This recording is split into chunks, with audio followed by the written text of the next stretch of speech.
వరంగల్లో జరిగిన కాంగ్రెస్ పార్టీ ఎన్నికల సన్నాహక సమావేశంలో స్టేషన్ గన్పూర్లో ఎమ్మెల్యే కడియం శ్రీహరి సంచలన వ్యాఖ్యలు చేశారు. పాలకుర్తి ప్రజలు యశస్విని రెడ్డి దెబ్బకు ఎర్రబెల్లి దయాకర్ మైండ్ బ్లాక్ అయిందన్నారు.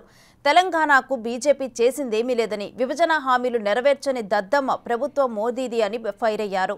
కులాలు మతాల మధ్య చిచ్చు పెట్టి రాజకీయ పబ్బం గడుపుతున్నారని దుమ్మెత్తిపోశారు. సీఎం రేవంత్తోనే తెలంగాణ అభివృద్ధి సాధ్యమని కాంగ్రెస్లో చేరినట్టు కడియం స్పష్టం చేశారు. మీ దెబ్బకు దయాకరం మైండ్ బ్లాంక్ అయిపోయింది. యశస్విని రెడ్డి గారి దెబ్బకు చిన్న మెదడు చిట్లిపోయింది. ఏం మాట్లాడుతున్నాడో అర్థం కావడం లేదు. అంతకుముందే సరిగా మాట్లాడరాదు.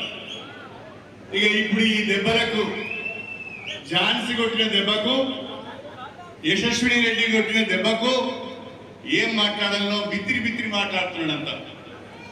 అంత అయోమయంగా మాట్లాడుతున్నాడు.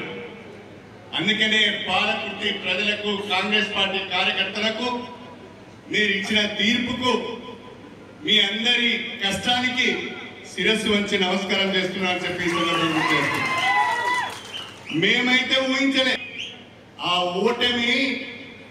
ఓటమి మామూలు ఓటమా ఆత్మహత్య చేసుకునేంత పరిస్థితి తీసుకొచ్చింది. మీరు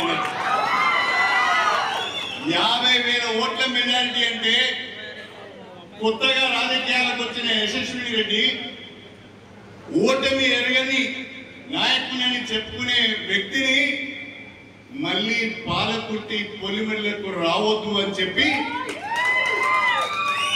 బ్రహ్మాండమైన గెలుపును మీరు యశస్విని గారికి ఇచ్చారు.